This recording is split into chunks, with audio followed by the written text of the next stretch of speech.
Et dans l'actualité des idées aujourd'hui, la mondialisation à l'épreuve de la guerre en Ukraine. Partisan de l'idée d'un système international, système oligarchique préférentiel confisqué par les vieilles puissances, disait-il déjà dans son dernier ouvrage. Nous voulions demander à notre invité aujourd'hui ce que cette guerre en Ukraine a produit.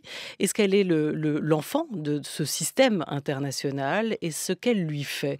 Avec nous aujourd'hui Bertrand Badi, politiste, spécialiste des relations internationales, professeur émérite à Sciences Po Paris, auteur de Les puissances mondialisées, repenser la sécurité internationale, un ouvrage qui vient de paraître chez Odile Jacob. Après avoir co-dirigé il y a quelques années avec Dominique Vidal, Nouvelle guerre, comprendre les conflits du XXIe siècle, aux éditions Poche, à retrouver aujourd'hui aux éditions Poche, La Découverte. Bonjour à vous Bertrand Badi. Bonjour. Bonjour, et puisque vous parlez, écrivez sur les nouvelles guerres, puisque vous nous invitez déjà depuis quelque temps à comprendre les nouveaux conflits, les conflits du XXIe siècle, est-ce que cette guerre en Ukraine, ce qui se joue en ce moment en Ukraine, est un conflit du XXIe siècle pour vous? Est-ce que ça en a tous les attributs? Peut-être même du troisième millénaire. En tous les cas, une chose est sûre, c'est que les comparaisons historiques ne tiennent pas. Ce n'est pas la Troisième Guerre mondiale, ou ça ne prépare pas la Troisième Guerre mondiale, au sens que les deux guerres que nous avons connues au XXe siècle étaient de nature tout à fait différente, essentiellement interétatiques, essentiellement décidées par l'usage de la ruse et de la force. Ce n'est pas non plus une guerre froide, car la guerre froide renvoyait à un tout autre contexte fait de choc des idéologies, d'absence d'interdépendance entre les belligérants potentiels.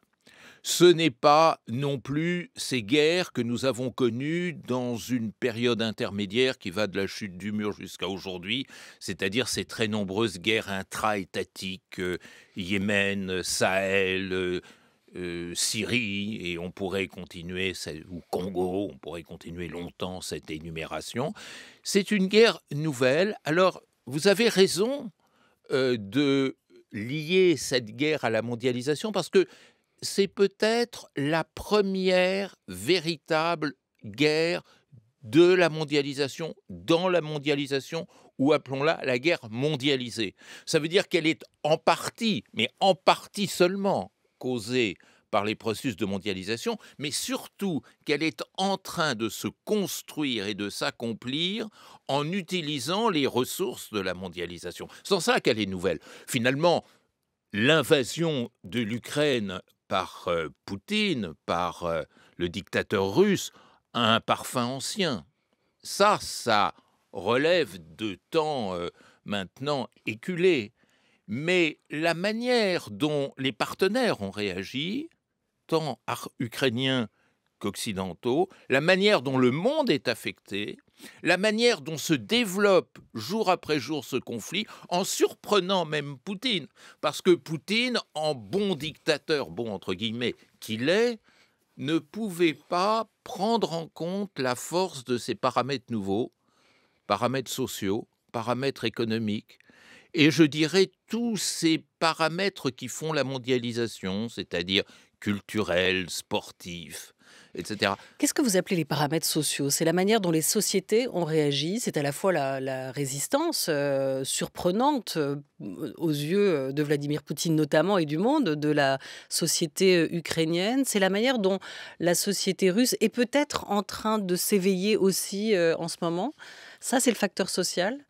Alors, je dirais que c'est toutes les formes d'intervention des sociétés dans un jeu dont elles étaient autrefois exclues. Dans les guerres anciennes, les sociétés ne voyaient pas même passer le conflit. C'était des conflits entre chevaliers, puis après ça a été entre armées plus ou moins professionnalisées.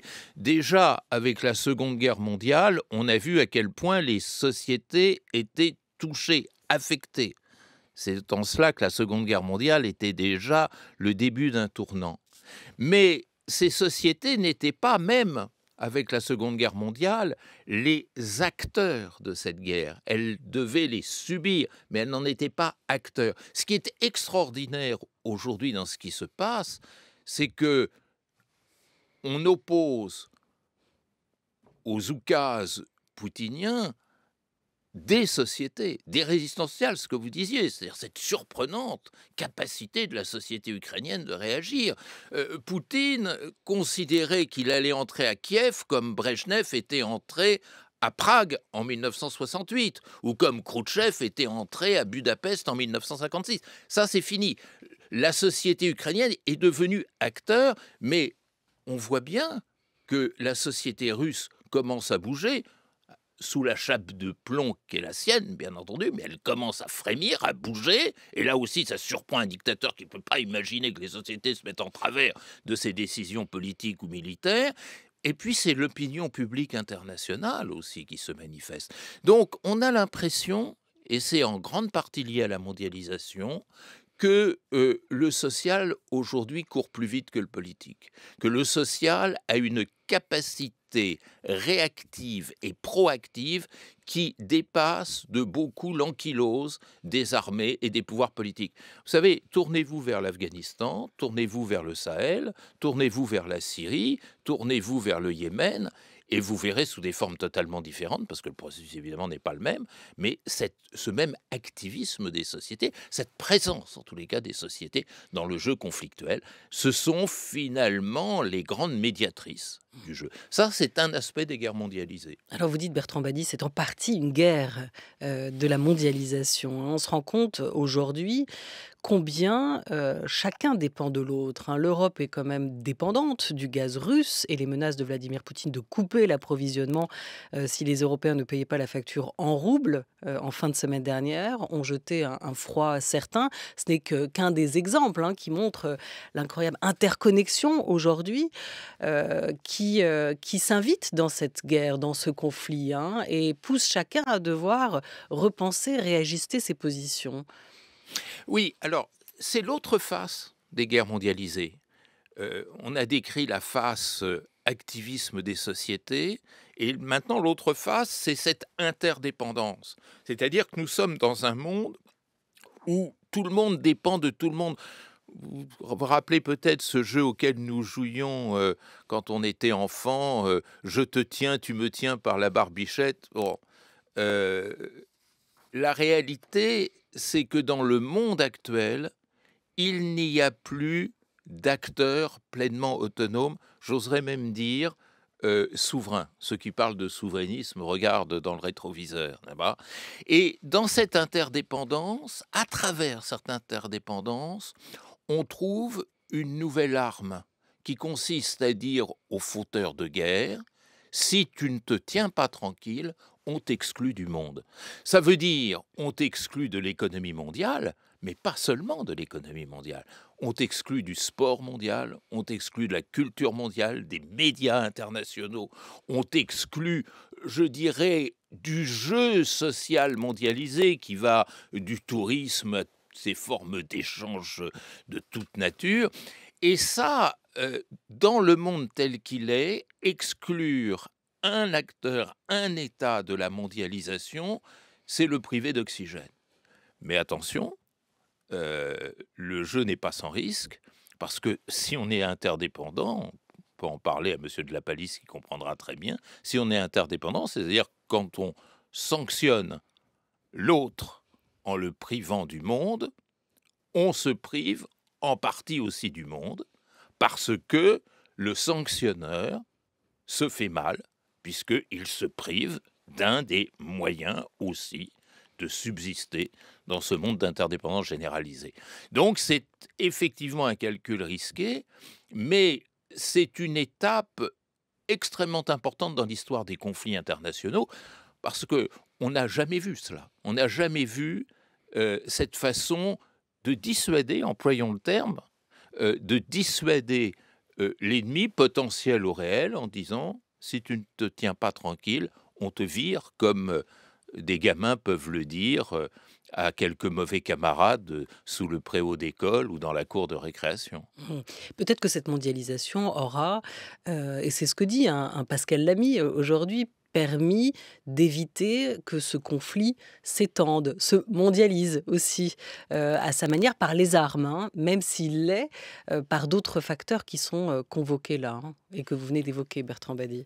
Alors, cette idée de Pascal Lamy est une idée très riche, mais à laquelle j'apporterai un sérieux bémol. C'est une idée très riche parce que on va voir à l'issue de ce conflit, puisque c'est le premier test de guerre mondialisée, si cet argument de l'exclusion, de la sanction généralisée, est efficace ou pas. Nous ne savons pas. Pour l'instant, on est au milieu du gué, nous ne savons pas. Si effectivement cette procédure nouvelle, cette façon nouvelle de faire la guerre se révèle efficace, alors effectivement c'est une dissuasion pour l'avenir. Tout à fait. Et une dissuasion dont on peut considérer qu'elle est quand même moins angoissante que la dissuasion nucléaire. En tout cas, Maintenant, oui. et c'est là le bémol, le problème c'est que en faisant ça, on sait que l'on fait un peu, moyennement, peut-être beaucoup, mal à tout le monde, y compris à des innocents. Voilà, alors non, finissez, pardon. Ben non, J'allais vous je parler. veux dire par là que qui va payer la facture? Voilà, j'allais vous parler de l'Afrique dont vous Ben, revenez, par exemple, et oui. si on élargit un peu le spectre, parce qu'on pourrait dire aujourd'hui, bah, c'est toujours les mêmes puissances qui s'affrontent, on retrouve l'Europe, la Russie, les États-Unis, la Chine, qui n'est pas très loin aussi dans ces discussions, mais il y a toujours ceux dont on ne parle pas. Vous rentrez d'Afrique, Bertrand Badi, qu'avez-vous entendu là-bas? Qu'est-ce qui se dit là-bas? Comment est perçue cette guerre du continent africain? Alors, si vous voulez, d'abord la potentialité. Menacer un État agresseur de l'exclure de la mondialisation, c'est par ricochet faire très mal à ceux qui sont les moins bien lotis dans la mondialisation. Ça se comprend aisément. C'est-à-dire, vous allez créer un effet systémique d'appauvrissement et c'est toujours les plus pauvres qui supportent le plus douloureusement les effets d'appauvrissement. Et ça, les Africains, enfin, j'ai été dans un pays africain, hein, j'ai pas fait une tournée en Afrique, mais j'étais dans un pays africain qui est parmi les plus pauvres, et dans ce pays, je voyais une population extrêmement consciente de ce que ça signifiait. Et cette reconstruction dans l'esprit de nos amis africains, elle avait deux niveaux. Premier niveau en disant, un, c'est nous qui allons payer la note, de la manière la plus cruelle, mais deux, on n'y est pour rien. C'est-à-dire, l'innocence va être plus chargée que ceux qui, à des degrés différents, étaient responsables et sont responsables du drame actuel. Et du coup, j'ai le sentiment qui se vérifie en écoutant des Africains, des Asiatiques, mais qui se vérifie aussi en lisant les résultats des 2 votes à l'Assemblée générale des Nations unies, qu'il y a une nouvelle prise de conscience au Sud. C'est-à-dire le Sud a, un peu à la manière de Bandung, vous savez, Bandung, cette conférence qui s'est tenue en 1955, qui était une conférence afro-asiatique et qui a été le point de départ du non-alignement. Ces pays africains et asiatiques qui commençaient à s'émanciper de la tutelle coloniale, il y avait l'Inde, il y avait le Pakistan, il y avait l'Égypte, il y avait l'Indonésie notamment, disaient mais nous on n'a pas à choisir entre le bloc soviétique et le bloc occidental. Aujourd'hui ils disent plus ça parce qu'il n'y a pas de bloc soviétique, mais ils disent nous n'avons pas à payer, nous n'avons pas à nous engager pour des conflits qui ne nous impliquent à aucun niveau de leur développement. On n'est pas à l'origine, on ne le gère pas, ça va nous retomber sur la tête. Et donc, ce qui est en train de sortir, c'est une conscience d'extériorité, et notamment d'extériorité par rapport à toutes les erreurs qui ont été commises dans la gestion de la mondialisation depuis son essor. Et c'est très intéressant, parce que c'est une source, d'abord je pense effectivement de régression de l'influence et peut-être du prestige, voire de la crédibilité des pays occidentaux au Sud, mais je ne pense pas que ça profitera nécessairement à la Russie. On dit trop vite que la Russie a toute une arrière-cour avec tous ces pays qui n'ont pas voté la résolution la condamnant. Oui, mais il ne faut pas oublier une chose, c'est que n'ont soutenu la Russie, c'est-à-dire ont voté contre cette résolution, que 4 pays. Et quels pays? Si vous mettez bout à bout la Corée du Nord de M. Kim Jong-un, la Biélorussie de M. Loukachenko, la Syrie de M. Assad et l'Érythrée, vous avez un drôle de panorama de ce que sont les alliés de M. Poutine. Les autres ne sont pas alliés. Et vous verrez que ça signifie que peu à peu, le mot alliance va sortir du lexique des relations internationales. L'alliance, Au profit de quoi? Au profit de quel autre mot? Alors, je pense au profit de 3 possibilités. La première possibilité, ce sont des partenariats. Le mot partenariat, c'est-à-dire on se rencontre pour tenter de résoudre tel ou tel problème. Le deuxième mot, c'est connivence. C'est-à-dire, on va monter des coups ensemble, même si on ne partage pas les mêmes valeurs, même si on n'est pas d'accord, on va tout simplement monter des coups. Regardez, un exemple extraordinaire, Turquie-Russie. Erdogan et Poutine se ressemblent un peu, mais ils sont d'accord sur rien, ni sur la Libye, ni sur la Syrie, ni sur le Caucase. Et cependant, ils passent leur temps à monter des coups ensemble. Ça s'appelle la connivence. Vous savez, la connivence, ça date des marchés au Moyen-Âge, en Europe, où on n'avait que des accords tacites un peu cachés que l'on signifiait en clignant de l'œil. C'est un petit peu ça. Ça, c'est une deuxième possibilité. Et puis, il y a la troisième possibilité, moi, c'est celle que je préférais de beaucoup, c'est la gouvernance globale. C'est-à-dire, enfin, comprendre que le monde d'aujourd'hui, cette mondialisation dont nous parlons, impose non plus la verticalité, la hiérarchie des États, mais leur horizontalité, c'est-à-dire leur égale participation aux conditions, à la définition des conditions dans lesquelles le monde peut être gouverné. Ça, c'est la bonne porte, c'est la porte qui donne sur le soleil. Le partenariat, c'est une porte qui donne sur rien du tout, parce que ça permet de régler le quotidien. La connivence, ça peut donner à bien des malheurs et bien des problèmes. Pour l'instant, il y a quand même une difficulté à articuler l'économique avec le politique, dans cette mondialisation. Il y a clairement un décalage entre la mondialisation telle qu'elle se joue, financière, économique, et la mondialisation politique. Et vous l'avez évoqué, Bertrand Badi, avec les deux décisions de l'ONU. On va écouter les mots du géographe et diplomate Michel Fouché sur ce sujet. Il y a un décalage, d'une certaine façon, entre un monde globalisé au plan économique et financier dans une certaine mesure, et le système international qui reste extrêmement classique. Son classicisme, l'absence d'évolution des structures internationales, des institutions internationales, explique le blocage actuel. Les Nations Unies sont bloquées à cause du veto russe permanent sur n'importe quel sujet moyen-oriental. Les Chinois sont en train de monter leur propre système multilatéral avec de nouvelles institutions, mais ne prennent aucune responsabilité diplomatique ou stratégique dans la gestion des crises dans les pays où ils ont pourtant des intérêts. Mais le national reste en quelque sorte le fondement de la légitimité politique. Et le monde est discordant. Il y a d'un côté de la mondialisation économique et de l'autre côté, il y a quelque chose de très très classiquement westphalien. Comme j'ai été diplomate pendant longtemps, je suis en fait un adepte de la réelle politique. Voilà, je ne sais pas si vous dites aussi adepte de la réelle politique, Bertrand Badi, mais qu'entend-il par là? Qu'est-ce que ça nous dit en ce moment de la fin de la primauté des intérêts, des valeurs telles qu'on les connaissait auparavant? Je rejoins tout à fait ce que disait Michel Fouché, c'est-à-dire toutes les composantes du monde actuel ne marchent pas du même pas. Et que finalement, la mondialisation a fait des bénéficiaires, mais elle a fait aussi des perdants. Et les États, au sens classique du terme, sont les perdants.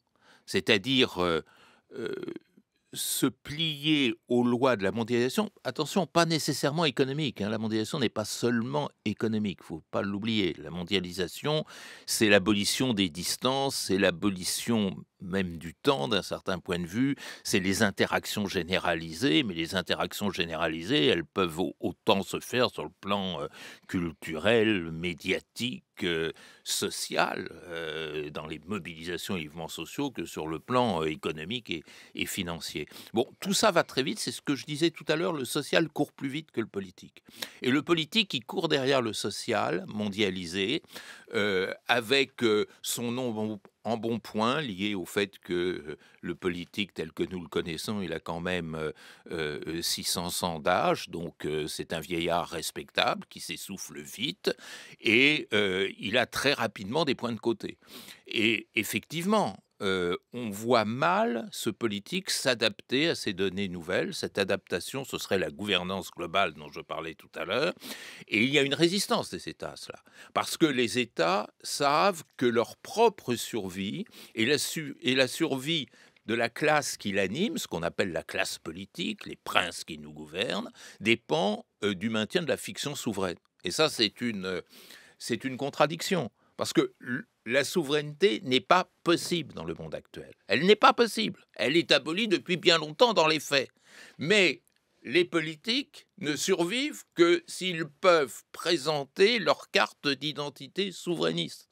Parce que la souveraineté, quelle est la définition de la souveraineté? C'est la détention de la puissance ultime. L'État, entre la fin du Moyen-Âge, la Renaissance européenne, jusqu'à maintenant, était le seul acteur reconnu par le droit international public du jeu international, et donc jouait un rôle plein et entier parce qu'il était souverain. Maintenant, c'est fini. Il est obligé de composé avec toute une série d'acteurs qui ont fait éruption sur la scène internationale, les sociétés dont on parlait tout à l'heure, les acteurs économiques, mais aussi les ONG, l'opinion publique internationale, les médias transnationaux, tout un réseau associatif extrêmement complexe, et tout ceci limite la souveraineté des États. Et donc les États sont dans des postures en même temps défensives, c'est-à-dire sauver nos privilèges souverainistes, et réactionnaire au sens propre du terme. Au sens propre du terme, M. Poutine est un réactionnaire. Pourquoi? Eh bien parce qu'il agit pour préserver un ordre politique ancien dont il considère qu'il lui était plus favorable que l'ordre actuel. Et donc, effectivement, alors on appelle ça rêve ou prétention impériale, restauration de la puissance, restauration de cette capacité qu'avait l'URSS d'autrefois d'être le coprince du monde. Tout ça va dans le sens de la restauration d'un ordre fini, et ça ne marche pas, parce que ça ne se greffe pas sur les réalités mondiales aujourd'hui. Mais avec l'idée, je veux dire, ce n'est tourné uniquement qu'en interne, ou avec l'idée aussi de retrouver de la voix sur une scène internationale, dans un système international que vous décrivez vous-même, Bertrand Badi, comme confisqué par les vieilles puissances, et où un acteur comme la Russie pouvait estimer jusqu'ici ne pas avoir la place qu'elle méritait. Alors, tout à fait. C'est-à-dire que le propre des États, c'est d'une part de sauver leur identité souveraine, c'est ce que je disais tout à l'heure, mais aussi, et ça c'est quelque chose qu'en France malheureusement on connaît bien, cette obsession du rang.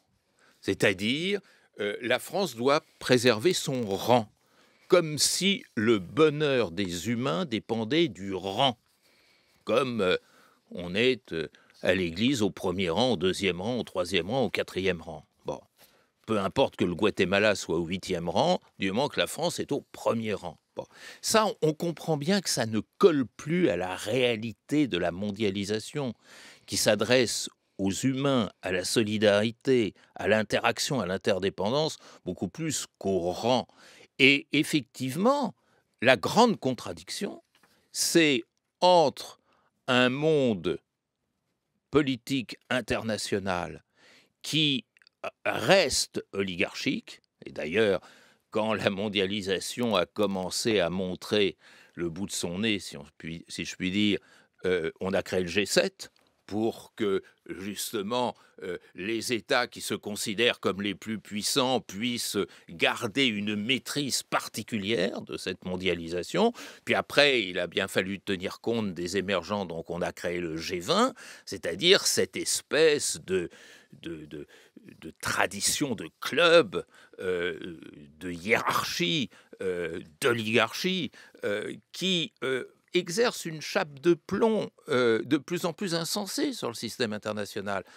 Comment se fait-il que les grandes puissances soient mises en échec en Syrie, en Irak, au Mali, au Burkina Faso, en Somalie, en Afghanistan, au Yémen, c'est-à-dire dans des pays qui, par rapport à ces logiques de rang, sont au tout dernier rang? Comment se fait-il que les puissances d'autrefois ne parviennent plus à gagner? Comment se fait-il que la superpuissance américaine ne gagne plus les guerres? Comment se fait-il qu'il n'y ait plus de victoire dans les guerres menées, y compris par les plus puissants? Eh bien parce que justement ce jeu-là, il est fini et il est totalement remis en cause par la pression des sociétés. Et cette pression des sociétés est animée par ce que je tiens pour être le principe de plus en plus déterminant du nouveau jeu mondial qui est la souffrance sociale.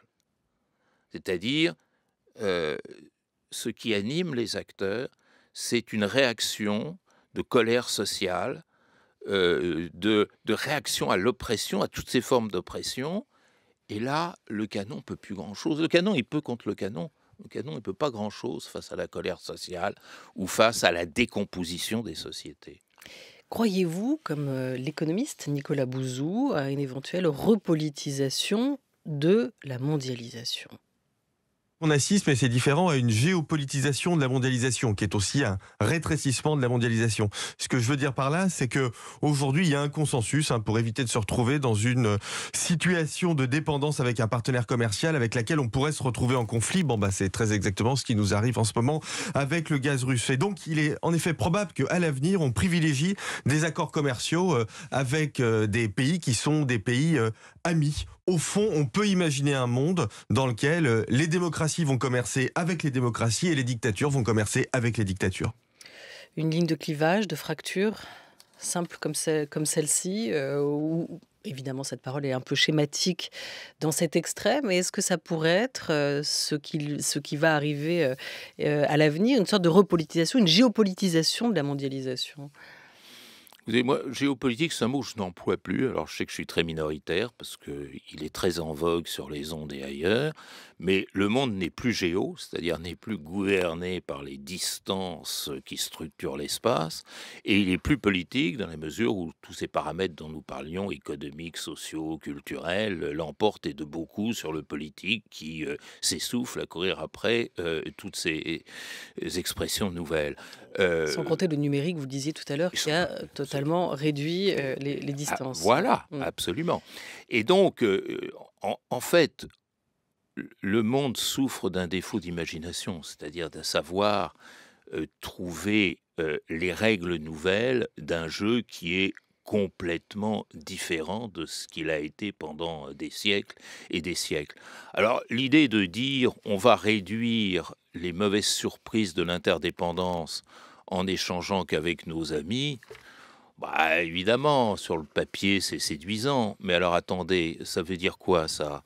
Ça veut dire que on va trouver du pétrole dans la forêt de Fontainebleau, qu'on va trouver des terres rares et tous ces minerais dont nous avons absolument besoin, justement, dans la construction, la production industrielle nouvelle. On va aller les trouver en Wallonie ou en Rhénanie-Palatinat ou dans les Abruzzes.